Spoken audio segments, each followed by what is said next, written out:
Break سے پہلے ہم لوگ گلوبل وارمنگ کی بات کر رہے تھے جس کی وجہ سے سیلاب آ سکتا ہے، لیکن جو سیلاب خیبر پختونخوا میں آیا اس سے بچاؤ کے لیے کچھ تو اقدامات کیے جا سکتے تھے۔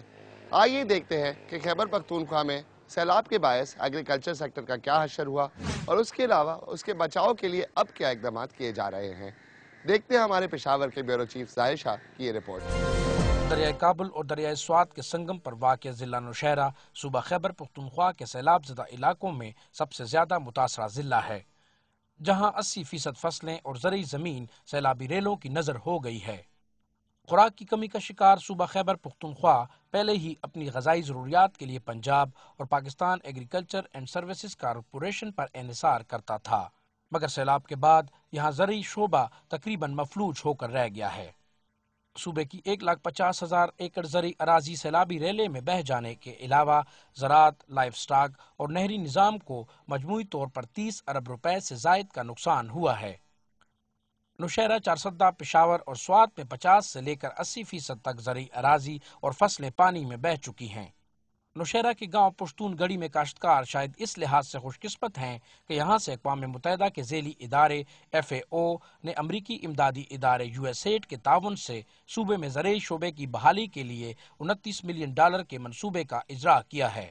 $21 ملین کا یہ پروجیکٹ ہے جو KPK میں لانچ ہوا ہے۔ اس کے علاوہ بھی کہ پنجاب اور سندھ میں بھی بات چل رہی ہے۔ تو یہ ہے کہ آئیڈیا اس کا یہی ہے کہ جو کہ یہاں پر جو سیڈ ہمارے بینکس تھے، CCRI اسٹیشن تھا، وہاں پر جو عموماً سیڈ سرٹیفائڈ سپلائی کرتی ہیں فارمرز کو، اس کے بھی سارے اسٹاک ضائع ہو گئے تھے۔ فارمرز کے پاس جو اپنا سیڈ تھا وہ بھی ضائع ہو گیا تھا۔ تو there was actually dire need to support them, کیونکہ وہ اس کے بغیر جو ہے تو اپنا یہ ربی سیزن لوز کر جاتے۔ عالمی امدادی اداروں کا کہنا ہے کہ اس پروگرام سے 1,60,000 خاندان استفادہ حاصل کریں گے، جبکہ $16 ملین کے خرچ سے جانوروں کی افزائش نسل اور نہری نظام کی بحالی پر بھی کام کیا جائے گا۔ ہم چاہتے ہیں کہ لوگ دوبارہ کھیتی باڑی شروع کریں، اور ہم چاہتے ہیں کہ یہ لوگ خود اپنے لیے غذائی اجناس پیدا کریں۔ لاکھوں کی تعداد میں لوگوں کو خوراک کی ضرورت ہے، اور اس کا واحد ذریعہ زرعی پیداوار شروع کرنا ہے۔ اس پروجیکٹ کے تحت کسانوں کو بیج اور کھاد فراہم کی جائے گی۔ دوسری طرف سیلاب زدہ کاشتکاروں کا کہنا ہے کہ ربی کی فصل سے پہلے بیج اور کھاد کی امداد ایک نعمت سے کم نہیں۔ گندم ملا، یہ کلمی شورا ملا اور DP ملا، اور تخم تو سبزی کا بھی تخم ملا۔ اس سے ہم جو ہے نا ہم اپنے کھیتوں کو دوبارہ آباد کریں گے۔ حالیہ سیلاب نے صوبہ خیبر پختونخوا کی زرعی اراضی کے علاوہ کھیتی باڑی کے آلات اور مشینری کو بھی ناکارہ کر دیا ہے۔ حکومت نے ICRC کے تعاون سے صوبے کے 25 اضلاع میں ماڈل فارم سینٹر کو بھاری مشینری کی فراہمی بھی شروع کر دی ہے، جو تباہ حال زرعی شعبے کی بحالی میں اہم کردار ادا کرے گی۔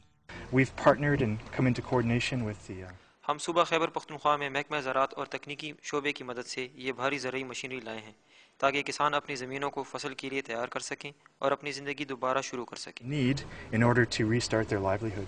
تعمیر نو اور بحالی کی کاوشیں اپنی جگہ، مگر ایشین ڈیولپمنٹ بینک کے مطابق پاکستان میں زرعی شعبے کی بحالی میں 2 سال سے زائد لگیں گے، مگر اس کے لیے اربوں روپے درکار ہوں گے۔ تاحال اقوام متحدہ کے ایمرجنسی رسپانس پلان کے تحت 12% فنڈز مختص کیے گئے ہیں، جو زرعی شعبے کی بحالی کے لیے ناکافی ہیں۔ سے تو مدد مل سکتا ہے، لیکن تھوڑا بہت مدد مل سکتا ہے، زیادہ نہیں، کیونکہ نقصانات تو زیادہ ہوئے ہیں، لیکن اس سے کسان اپنے جو ہے نا روزمرہ اپنے مدد آپ کے تحت جو ہے نا کچھ تھوڑا بہت کر سکے گا۔ اب شاید یہ امید کی جا سکتی ہے، جیسے کچھ کسانوں سے ہم نے بات کی، کہ ریوائول اور تعمیری نو کے کاموں میں جو ہے حکومت کی بہت امداد کی ضرورت ہے، لیکن اس حد تک کہ جو کاشتکار، چھوٹے کاشتکار متاثر ہوئے تھے، انہیں ایک موقع دیا گیا ہے، انہیں مدد فراہم کی گئی ہے تاکہ وہ اپنی زندگی کو دوبارہ شروع کر سکیں اور عزت کی روزی کما سکیں۔ ظاہر شرازی، ڈان نیوز، پشتون گڑھی، نوشہرہ۔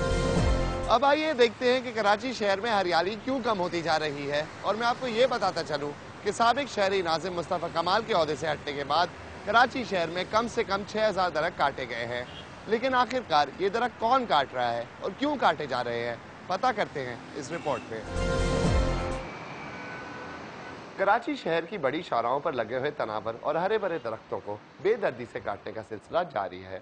پچھلے ایک ہفتے میں شارع فیصل،